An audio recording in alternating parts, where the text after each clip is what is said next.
Už veľakrát sme v našej verejnej diskusii počuli: ja som proti potratom, ale nemôžem vnúcovať svoj názor druhým. Každý sa môže slobodne rozhodnúť. Tento pohľad sa tvári ako morálne neutrálny a umožňujúci väčšiu slobodu. Toto zdanie je však iba manipulatívnou ilúziou.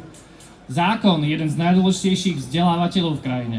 Zákony nám hovoria, čo je morálne prípustné a čo nie. Či sa nám to páči alebo nie, zákony formujú naše správanie a naše hodnoty. Zákony, ktoré umožňovali vlastniť otrokov, nikoho nenútili vlastniť otrokov, iba dávali tú slobodu. A napriek tomu to boli zákony, ktoré robili spoločnosť nespravodlivejšou a neslobodnejšou a stálo za to proti nim bojovať. Aj zákon, ktorý dnes umožňuje úmyselne zabíjať nenarodené deti, je zákon, ktorý nás učí, že ťažké životné situácie sa dajú riešiť skratkami a ubližovaním druhým. Toto je klamstvo, ktoré škodí všetkým. A je naša zodpovednosť volať po zmene tohto zákona. Preto je dobré, že tu dnes stojíme a hovoríme: prestaňme si klamať.